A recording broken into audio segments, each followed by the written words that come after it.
Então, pessoal, depois dessa pausa, vamos continuar. Vamos falar agora sobre os métodos indiretos. O que são esses métodos indiretos e o que eles diagnosticam? Então, os métodos indiretos identificam os vestígios do agente. Quais são esses vestígios? Pessoal, quando a gente está falando de vestígios do agente, a gente está falando de alguma marca que o agente deixa no organismo do animal ou da pessoa, no organismo que a gente está estudando. Então, qual é essa marca? Essa marca nós chamamos de anticorpos, que são substâncias produzidas contra contra alguns antígenos. No caso, como a gente está falando de método diagnóstico, estamos direcionando mais a doenças causadas por micro-organismos, então são anticorpos gerados contra micro-organismos, sejam eles fungos, protozoários, vírus e bactérias. Então, identificam anticorpos gerados contra a presença daquele agente naquele organismo. Quais são esses métodos indiretos? Nós temos vários, pessoal, mais de 40 métodos a gente tem. A gente vai dar aqui os exemplos dos mais utilizados, que são a hemaglutinação indireta, é um teste muito utilizado para diagnóstico de Trypanosoma cruzi, também de toxoplasma em diferentes espécies. Ele identifica também o anticorpo gerado contra esses agentes. Então, pode ser feito para qualquer patógeno? Pode sim, pode ser feito. A gente vai ver que a gente tem que produzir um antígeno para conseguir detectar o anticorpo. Imunofluorescência indireta também é uma técnica como essas outras que identifica um anticorpo. É parecida com a imunofluorescência direta? É parecida porque usa o microscópio de campo escuro com a lâmpada UV, né? A lâmpada ultravioleta. Mas diferente da imunofluorescência direta, que identifica o agente, a indireta vai identificar o anticorpo gerado para aquele agente. A gente utiliza muito imunofluorescência indireta para leishmania, para toxoplasma, também para T. cruzi. Vários micro-organismos têm seu diagnóstico dado através da imunofluorescência indireta, que nós chamamos assim no laboratório de RIF, é a RIF. Então, a RIF é muito utilizada para diagnóstico de anticorpo de várias doenças, dentre elas toxoplasma, trypanosoma, leishmania. Temos vários parasitas, rickétsias. A gente também tem Ehrlichia, também pode ser utilizado para o diagnóstico de Ehrlichia. E o ELISA, eu acredito que atualmente o ELISA é um dos mais conhecidos no nosso meio, no meio veterinário. Por quê? Porque atualmente o ELISA está como padrão ouro, como o diagnóstico de referência para a leishmania. E cada vez mais a gente vê os casos de leishmania aumentando. E aí toda clínica, quando tem um teste positivo para ELISA, para leishmania, seja ele de RIF ou de imunocromatografia, ele sempre vai submeter ao ELISA, a um laboratório de referência, porque o ELISA atualmente para a leishmania, pessoal, ele é considerado de referência. É ele que vai dizer se o animal realmente é positivo ou não para a leishmania. Claro que a clínica também tem um papel fundamental, mas nos animais assintomáticos ou com sintomas muito inespecíficos, o ELISA é considerado o diagnóstico de referência. E a imunocromatografia, ela é muito conhecida, o nome é imunocromatografia, é bastante difícil, né? O teste imunocromatográfico, mas ela é bastante fácil. Dentre esses outros que a gente falou aí, é o mais simples de executar. Por quê? Porque é aquele teste rápido que a gente tem nas clínicas, que são feitos normalmente dentro do consultório. Não precisa mandar para um laboratório, porque se usa o sangue, às vezes uma gota de sangue é o suficiente para fazer esse teste. Esse teste imunocromatográfico, de imunocromatografia, eu coloquei ele aqui nos métodos indiretos, mas existe também teste imunocromatográfico direto, ou seja, o teste imunocromatográfico que diagnostica o agente e não o anticorpo. Como é isso? No caso da sinomose, parvovirose, a gente tem um teste imunocromatográfico que a gente faz o swab, né? Passa um cotonete nasal ou no reto do animal e vai lá e coloca uma substância lá que é um tampão e coloca no teste imunocromatográfico. A gente vai mostrar aqui direitinho para vocês como funciona isso. Então, quando a gente faz isso, veja bem, eu estou pegando secreção. Nessa secreção, eu estou tentando diagnosticar o agente, seja o vírus da sinomose ou da parvovirose. Então, esse teste é considerado um teste direto. Mas, professora, por que a senhora colocou a imunocromatografia aqui como teste indireto?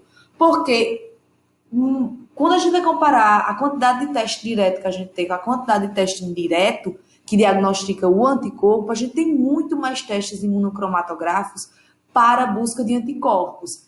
É só a gente dar uma olhada agora para o que a gente está tendo aqui no Brasil e no mundo, que é com o coronavírus. Qual foi o primeiro teste que saiu do coronavírus?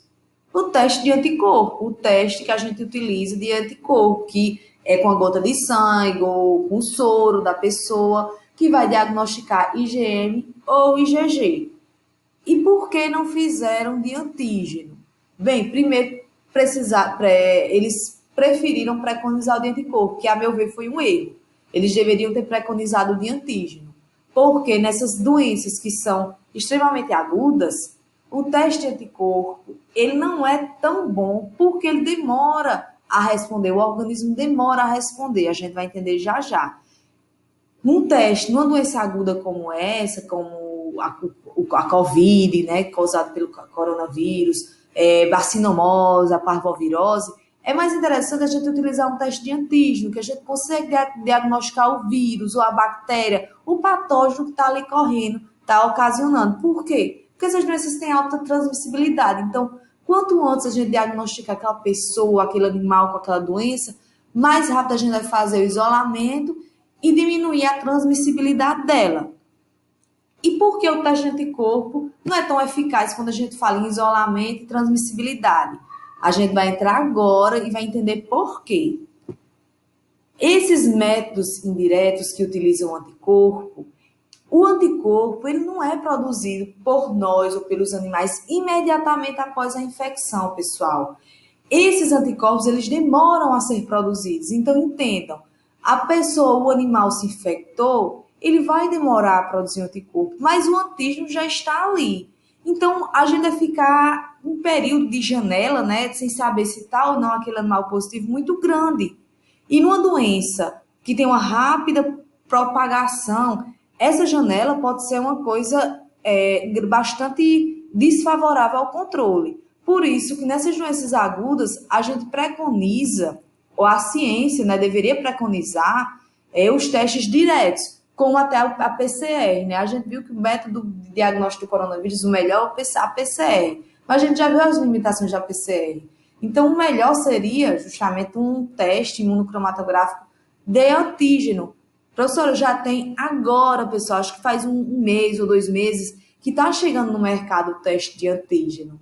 Inclusive os globais, né? A gente vai falar do teste imunocromatográfico daqui a pouco, mas os atores globais para fazerem aqueles programas todos se submetem a um teste de antígeno. O rápido mesmo, que com 20 minutos você tem um resultado, sabe? Se aquela pessoa está ou não carregando o vírus, que isso é importante para o controle. Por que o anticorpo não é muito importante quando a gente fala de controle? Porque eles precisam ser produzidos. Então, quem é que produz os anticorpos? São nossas células, são os linfócitos B, quando se transformam em plasmócitos. Então, aqui a gente está vendo o plasmócito. Essa célula é um linfócito diferenciado.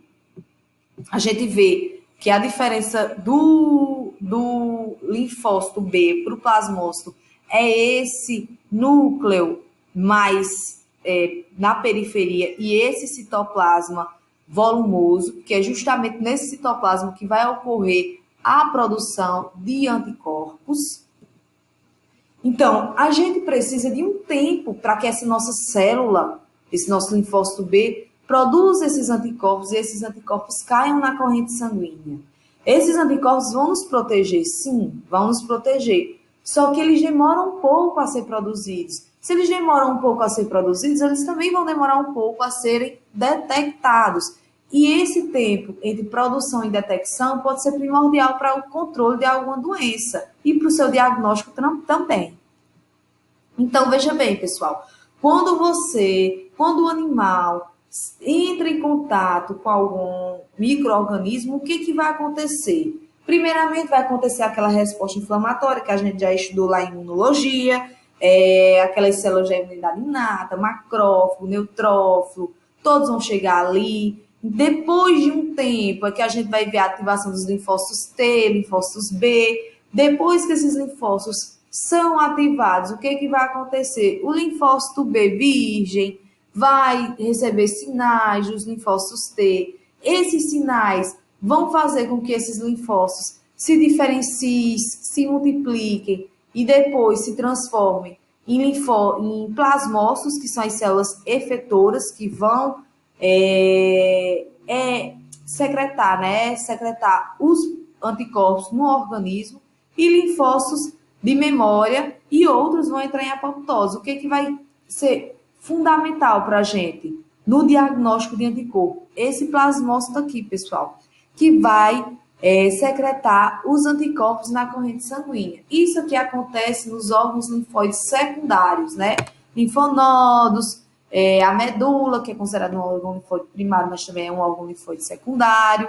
Então, vai ser basicamente nesses locais que a gente vai ter a produção de anticorpos. Eles são produzidos nesses locais que eu estou dizendo, mas eles são distribuídos para todo o organismo. Por isso que são detectados no exame de sangue, no soro, quando a gente faz a colheita do animal e a separação do sangue e soro.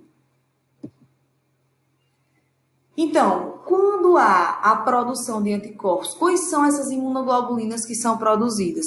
Primeiramente, nós temos a produção de IgM, é a primeira imunoglobulina que é produzida.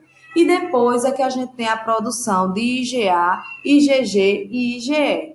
Então, a IgM é a primeira a ser produzida. Mas mesmo assim, pessoal, a gente tem um tempo para conseguir diagnosticar e detectar essa IgM na corrente sanguínea. A gente diz que ela começa a ser produzida mais ou menos com 3 a 4 dias. Depende do antígeno, depende do micro-organismo, mas ela começa a ser produzida mais ou menos com 3 a 4 dias. Mas quando é que ela vai começar a ser detectada?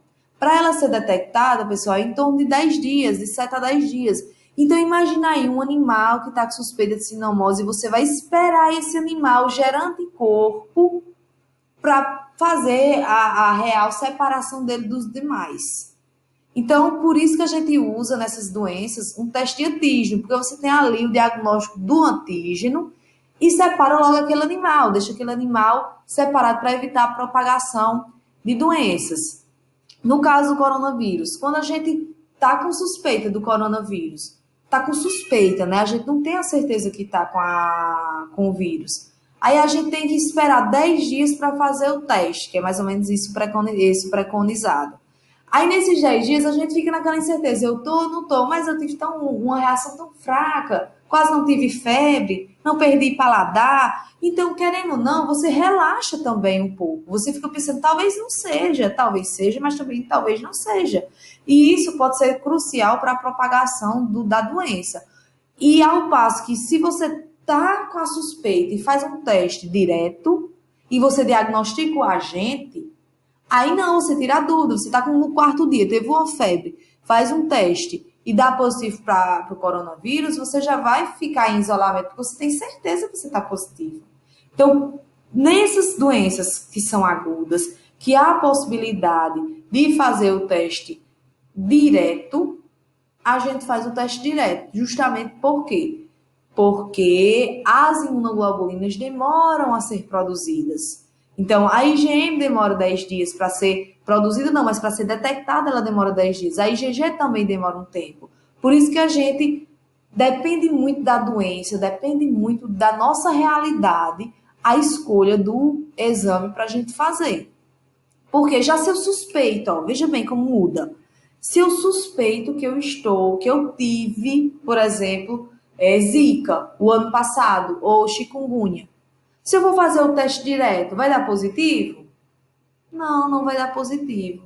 Se eu suspeito que eu tive coronavírus há 3 meses, vou dar positiva no teste direto, se eu fizer uma PCR? Não, não vou dar. Então, nesse caso, um teste de anticorpo é muito eficaz. Ou deveria ser, né? Porque a gente já está vendo que não dura muito esses anticorpos circulantes para o coronavírus. Mas para as outras doenças, a gente tem uma duração boa. Então, serve como indicador de que a pessoa já teve contato com aquele agente. Então, a escolha do teste diagnóstico, ela é muito, como eu posso dizer, muito particular de cada enfermidade que a gente venha a estudar, a suspeitar. Então, depende muito. A gente vai sempre fazer essas comparações para ver se a gente consegue desenvolver esse senso de raciocínio, que depende. Não há uma situação que seja sempre aquela a ser seguida. Vai depender do período que o animal está de doença, vai depender dos testes que a gente tem disponível e também da clínica do animal. Então, a gente precisa ter essa visão global para interpretar e escolher o melhor teste para diagnosticar a doença que a gente está suspeitando ou está estudando. Então, precisa de uma visão global. A gente não pode ter uma visão restrita de dizer que tal teste é melhor do que tal teste. O direto é melhor do que o indireto. Depende do estágio da doença, depende da doença que você tem, né? Como a gente já falou, que o teste, as limitações do teste direto. Então, depende muito, varia, pessoal. Não tem como a gente dizer que tal teste sempre vai ser o melhor a ser utilizado. Vai depender, a gente tem que ter uma visão ampla, uma visão global do que a gente está estudando. Veja bem, aqui a gente tem o tempo de produção de imunoglobulinas, como a gente está vendo aqui, ó, o tempo é em semanas. Aqui a gente tem um gráfico, aqui a gente tem as semanas de produção. Então, isso aqui a gente está como se fosse uma vacinação, mas imagine que seja um antígeno que a gente está se infectando. Então, a gente se infectou pela primeira vez com um determinado micro-organismo, o que vai acontecer? Ó?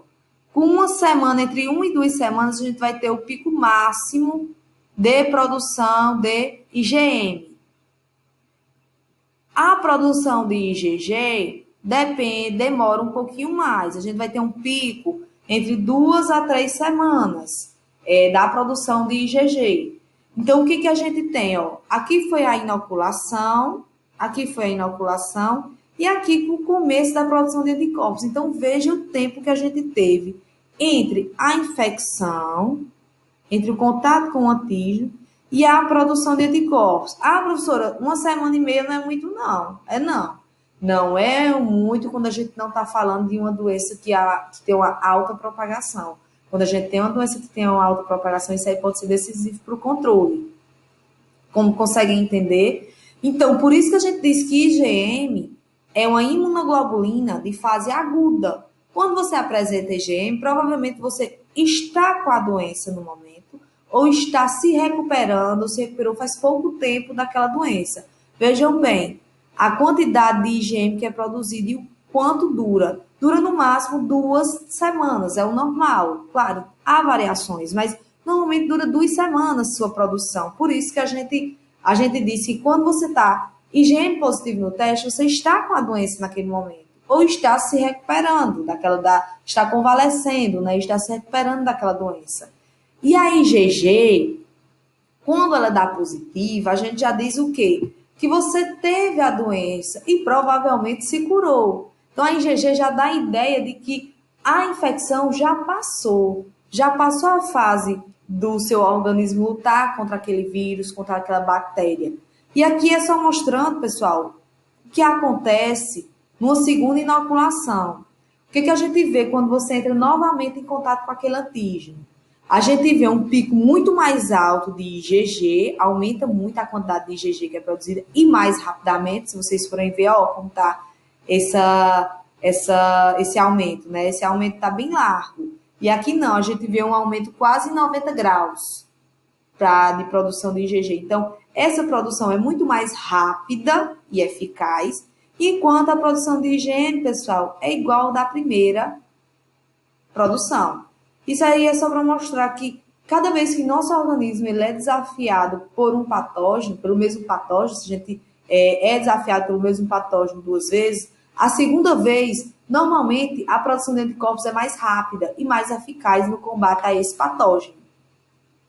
Isso é uma verdade que acontece na maioria das vezes. Não é que a gente não tem exceções. Às vezes, pessoal, tem micro-organismos que não geram essa memória imunológica. Mas a gente pode dizer que é uma exceção. A grande maioria das nossas infecções geram, sim, essa memória imunológica. E é graças a isso que a gente não adoece sempre, né? A gente sempre, a gente adoece, tem uma doença e normalmente gera uma memória imunológica por um bom tempo. E é justamente também por isso que as vacinas são tão eficazes, que as vacinas servem como o primeiro contato que você tem com esse antígeno. E por que tem muitas vacinas que a gente tem que tomar 2 doses? Justamente para melhorar essa resposta a esse antígeno. Se a gente tivesse uma terceira dose aqui, com certeza essa terceira dose seria bem mais alta. Se a gente tivesse uma terceira dose, a gente... Calma aí, deixa eu ver se eu consigo colocar aqui. Se a gente tivesse uma terceira dose, o que ia acontecer? Vamos dizer que isso não ia baixar muito, mas vamos dizer que aqui a gente tivesse uma terceira dose. A terceira dose, pessoal, ia ser assim, ó, de produção. Porque isso é uma verdade. Cada vez mais que a gente se expõe a um determinado antígeno, mais anticorpos são produzidos e mais células de memória também são produzidas contra aquele antígeno. E a IgM, como é que ia continuar aqui, pessoal? A IgM ia ficar desse mesmo jeito. Não iria ocorrer aumento na produção de IgM. Então, os anticorpos são importantes para diagnosticar doenças? São, principalmente doenças crônicas, né? Que o antígeno sai, ou que é muito difícil de você conseguir pegar o antígeno, para estudos de população, para saber se aquela população já foi exposta àquele antígeno, para saber se aquele micro-organismo ele circula naquela população. É muito importante os testes de anticorpos. Só que a gente, quando a gente vai fazer um estudo, quando a gente tem um animal que está com suspeita de doença, a gente tem que ver em que fase da doença ele está, para saber qual o teste que a gente tem que utilizar para diagnosticar aquela doença naquele animal. Então, a gente tem que ter essa visão. Aqui só mostrando mais uma vez a produção de anticorpos, como ocorre. Primeiramente, a gente tem uma produção, quando a gente tem a primeira infecção, a gente tem uma produção pequena, né, uma produção discreta, e a gente tem a gente tem IgM e IgG sendo produzida. Na segunda inoculação com o mesmo antígeno, a gente tem uma quantidade muito grande de IgG sendo produzida, maior do que na primeira, e a quantidade de IgM permanece praticamente inalterada, é a mesma quantidade que é produzida da primeira inoculação. Isso a gente vê que há um aperfeiçoamento, né, do sistema imune para eliminar, para secretar anticorpos que venham a eliminar esse antígeno, eliminar essa bactéria, esse vírus, esse protozoário. Então, a diferença entre resposta primária e secundária. Isso aqui, quando a gente está falando de resposta primária, a gente está falando dessa resposta aqui, ó, primária, resposta primária. Qual a diferença entre essa resposta e essa resposta aqui? A resposta primária e a secundária. Primeiro, a fase lag, que é a fase de pico de produção de anticorpos, ela demora mais na resposta primária. Então, de 5 a 10 dias a gente tem esse pico de produção de anticorpos. Na resposta secundária, a gente tem esse pico de produção de anticorpos de 1 a 3 dias, então é muito mais rápido. O pico da resposta, ou seja, quanto tempo essa resposta vai continuar aqui, ó. Esse pico é mais estreito, então esse gráfico ele fica mais assim. Já da segunda vez, o gráfico tende a ser o pico tem que ser maior, porém ele fica mais largo para depois declinar. Declina mais lentamente do que da primeira vez. A classe de anticorpo produzido. Então, primeiramente, a gente tem a IgM sendo produzida em grande quantidade, depois a IgG Na resposta secundária, a gente já vê uma resposta de IgG disparando, né? De 1 a 3 dias a gente já tem um pico muito grande de IgG. Não, a gente está falando de IgG, mas pode ser outra imunoglobulina, como as imunoglobulinas de mucosa, que é a IgA, ou a IgE, que é a imunoglobulina considerada alérgica, né? E também combate parasitos, principalmente os parasitos de trato gastrointestinal. A afinidade dos anticorpos, ou seja, a força de ligação dos anticorpos com o antígeno. Na resposta primária ela é baixa, na secundária já é alta. A resposta primária ela é induzida por todos os tipos de antígenos. A resposta secundária é só por antígenos proteicos, por antígenos que têm proteínas na sua composição. A imunização, a gente precisa de altas doses de antígeno para gerar já a imunização nessa resposta imunoprimária. A gente necessita também de adjuvante. Não sei se vocês estão lembrados, adjuvante é uma substância que a gente coloca numa vacina para melhorar a resposta contra aquela vacina. Já na resposta imunossecundária, quando a gente tem a mesma vacina aplicada 2 vezes, normalmente a gente diminui a quantidade de antígeno nessa vacina, diminui a quantidade de adjuvante. Por quê? Porque essa segunda resposta vai gerar o pico que eu quero, que é esse pico aqui, o pico maior e contínuo, vai gerar uma memória melhor. Então, essa é basicamente a diferença de resposta primária e secundária. Aqui, pessoal, é só para a gente entender melhor como é que funciona a produção de anticorpos e como a gente pode usar essas informações para o diagnóstico de algumas doenças. Essa aqui foi uma figura tirada da revista Science.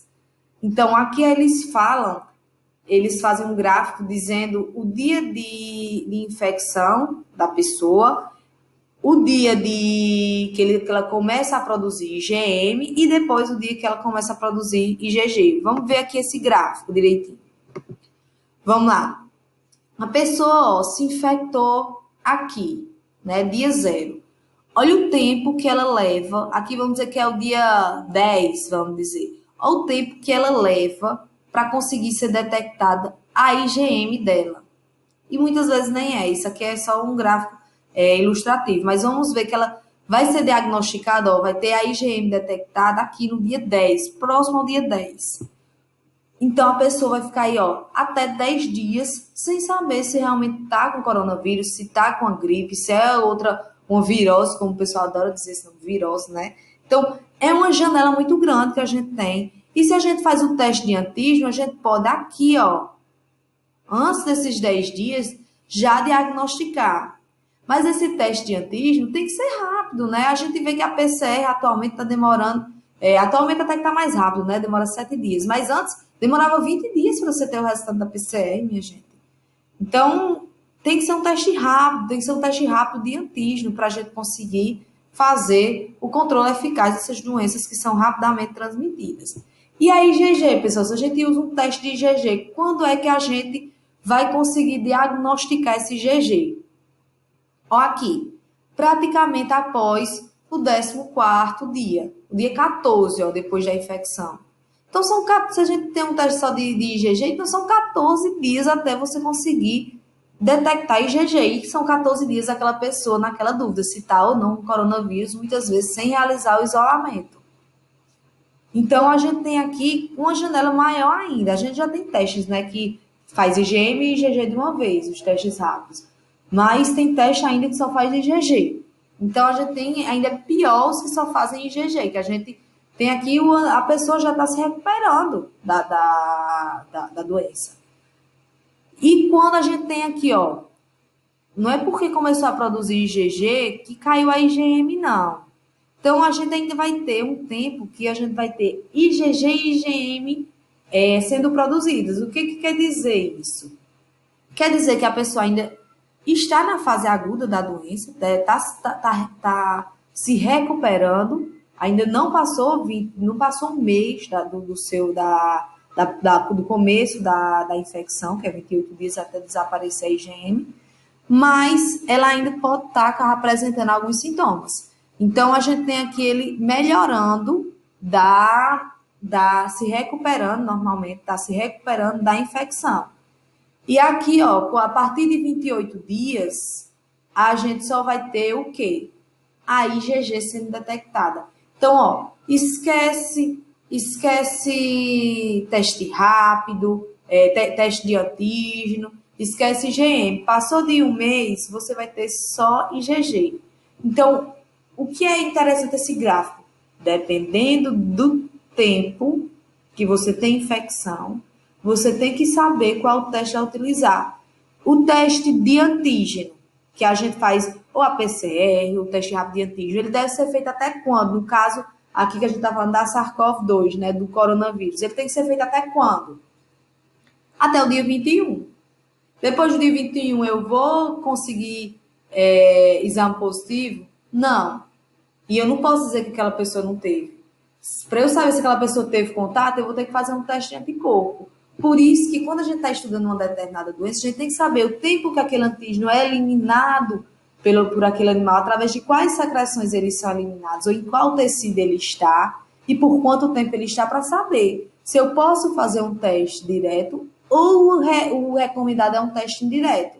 Se eu tive suspeita de coronavírus há um mês atrás, não adianta mais eu fazer a PCR, vai dar negativo. O que eu teria que fazer para saber se eu tive realmente ou não era o teste de IgG, porque a IgG que vai dar esses resquícios, né? Que eu disse a vocês que ele deixa impressões no nosso organismo, que esses micro-organismos deixam impressões, que são os anticorpos. Então, a IgG que fica sendo esse lembrete de que aquele micro-organismo passou por aquela pessoa, por aquele animal. Então, pessoal, eu gostei demais desse gráfico, justamente para explicar. É interessante demais para a gente entender qual teste a gente deve utilizar dependendo do curso da doença. Então, vamos dizer que seja um coronavírus. A maioria dessas doenças virais tem esse curso aqui, mas esse gráfico aqui é do coronavírus. Então, quando é que eu devo fazer esse teste de antígeno? Até o dia 21, pessoal. Até o dia 21. Passa o dia 21, eu posso fazer? Pode, mas a probabilidade de dar positivo é pequena. O ideal mesmo, se a gente for ver, é no dia 14, até o dia 14, que a gente vê que está ocorrendo um aumento. Depois ocorre uma diminuição. Isso aqui a gente não vai entrar no médico, porque a gente está falando de medicina veterinária, mas vocês já devem ter visto que depende da gravidade da pessoa, ela pode eliminar por até 21 dias o coronavírus, mas normalmente é até 14. Então, até 14 dias, a gente faz o teste de antígeno, que é muito bom, a gente vai detectar o antígeno. Passou de 14 dias, ou você não tem um teste de antígeno, tem que esperar 10 dias para fazer o teste de anticorpo. E qual é o anticorpo que você vai detectar com 10 dias depois da infecção? A IgM. Você passou um mês, né? Depois de 28 dias da infecção, você ainda vai diagnosticar a IgM? Não. Passou um mês, só vai estar lá a IgG, que é o lembrete do organismo que ele já entrou em contato com aquele vírus. E se você detectar os dois, quer dizer que você está se recuperando, tá naquela fase, daquela transição de fase do momento da doença para a recuperação, você está convalescendo. Temos testes de IgM e de IgG, temos, pessoal, inclusive até a RIF, a gente tem como fazer a RIF, que é a reação de fluorescência indireta de IgM e de IgG. Então, é possível o animal ser positivo para IgM e negativo para IgG? A gente já falou. Sim, é possível o animal ser positivo para IgM e negativo para IgG. Por quê? Porque depende do dia que você coletou aquela amostra. Se você coletou no início da infecção, que já tem produção de IgM, mas é no início da infecção, mas ainda não deu tempo de produzir IgG, então ele vai dar positivo para IgM. E isso quer dizer o quê?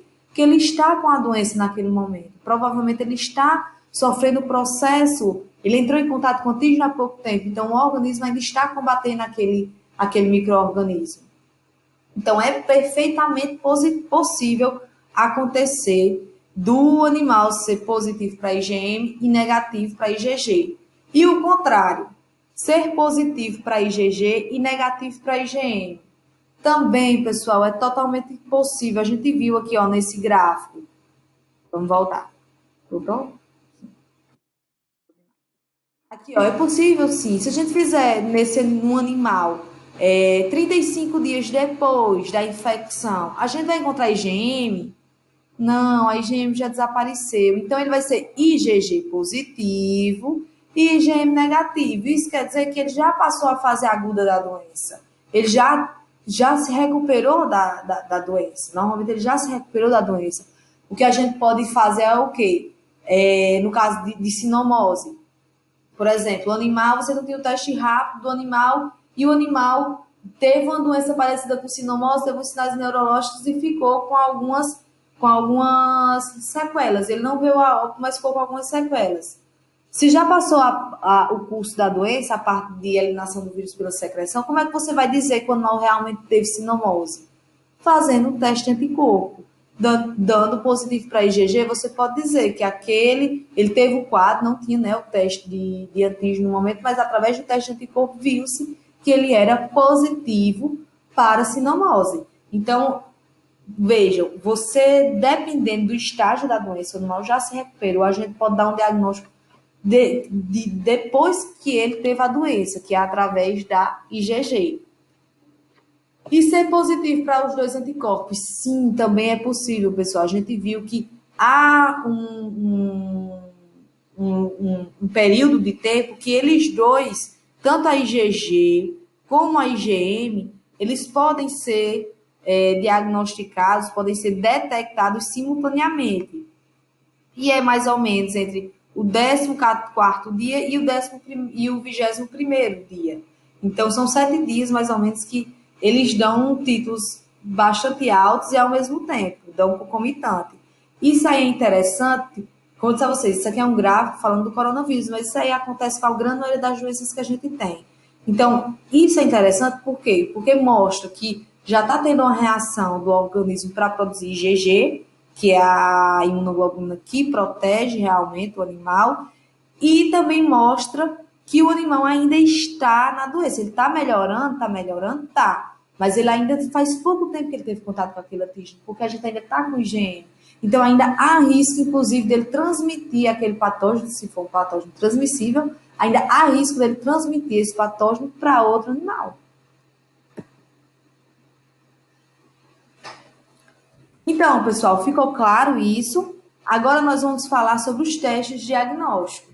A gente vai falar um pouco claro, que se eu fosse falar exaustivamente, como eu fiz com os testes diretos.